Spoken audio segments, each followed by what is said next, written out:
Hello, আসসালামু আলাইকুম। আজকে আপনাদের সাথে শেয়ার করছি আমার শোল মাছের ভুনা। ঝোলও বলা যায়, আবার ভুনাও বলা যায়। অ্যাকচুয়ালি লাইক হালকা একটু ঝোল ছিল, বাট অনেক অনেক সুস্বাদু ছিল। রান্নাটা আপনাদের সাথে শেয়ার করছি। এটার সাথে ছিল বেগুন ভর্তা, বেগুন ভর্তা, আলু ভর্তা, সাথে একটু খিচুড়িও ছিল। তো একটু আপনাদের সাথে এখানে আমি শেয়ার করছি। এই তো। আর সবাই আপনারা কেমন আছেন? আশা করছি সবাই ভালো আছেন। যাই হোক, শোল মাছের মধ্যে একটু হলুদ, ধনেপাতা বলতেছি, হলুদ, ধনিয়া গুঁড়া দিয়ে, লবণ দিয়ে মেখে আমি ভাজি করছি। এই শোল মাছটা বেশ বড়, বেশ খানিকটাই বড়, অনেক সুস্বাদু ছিল মাছটা। এই তো ভাজি হচ্ছে এখন।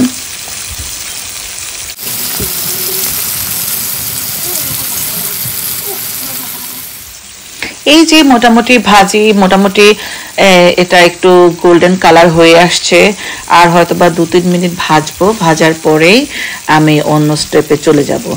আই মিন পেঁয়াজ টিয়াজ এগুলো ভুনবো। এই তো আমার মাছ যখন ভাজি হয়, এটা আমার ভিডিও করতে এত ভালো লাগে। এই যে চিচির করে একটা আওয়াজ হয়, আমার কিন্তু বেশ ভালো লাগে। এই আওয়াজটা আমার খুবই ভালো লাগে। আর এই তো এখানে পেঁয়াজ রসুন দেয়া হলো। পেঁয়াজ রসুন আদাও একটু দিছি, যেহেতু এটা বড় শোল মাছ, খেতে ভালো লাগে একটু। আমি বড় মাছ যেগুলো, ওগুলাতে একটু আদা দেই, যেমন বাইন্ড মাছ ভুনা করতেও আদা দেই। তারপরে কাতলা, রুই যখন একদম ভুনা ভুনা করি যেটা, তখন একটু আদা দিই। সবসময় আদা দেই না, সব কিছুতে দেই না অবশ্য। আর এই যে এখানে আমার উইন্ডোতে রাখা কিছু পেঁয়াজ পাতা, কি বলে, ঘরের ভেতরে যেগুলো হওয়া আর কি, ওখান থেকে কেটে কিছু রেডি করে রাখতেছি, যাতে মাছটাতে দিতে পারি। ওদের বাবা অনেক পছন্দ করে এই যে গ্রিন অনিয়নটা। এই তো। আর এখানে আমি কিছু খিচুড়ি করে রাখছিলাম আমার ছেলের জন্য।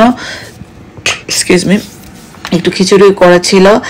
আর খিচুড়িটা, তো আমি একবার অলরেডি খিচুড়িটা খেয়ে ফেলছি। এর সাথে কি বলে, একটু বেগুন ভর্তার সাথে খুবই মজা ছিল, সুস্বাদু ছিল।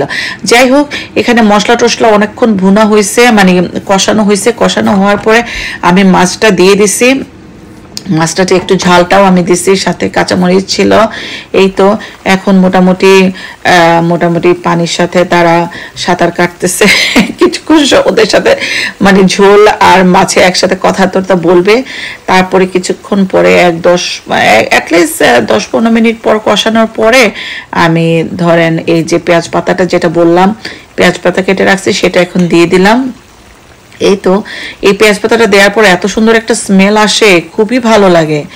আমি আমার নানার বাড়িতে আগে ছোট ছিলাম, নানা বাড়িতে যখন যেতাম, আমার নানি প্রায় সময় একদম উনার কি বলে গার্ডেন থেকে এনে চুলোতে দিতে। আর রান্নাটা কি যে সুস্বাদু লাগতো, আহা কি যে মজা লাগতো, একদম ফ্রেশ অন্য ধরনের একটা গন্ধ লাগতো। সেই গন্ধটা আমার মনে হচ্ছে আমি আজকে আমার এই মাছ ভুনাতে পাচ্ছি।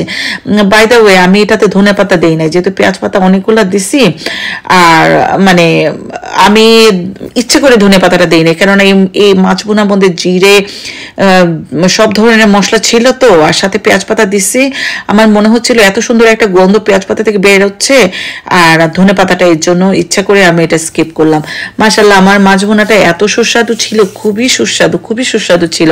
আর মাছটা ভেজে নেওয়াতেও আমার মনে হয়েছে আরো একটু ভালো লাগছে। সবাই ভালো থাকবেন, খোদা হাফেজ, বাই বাই।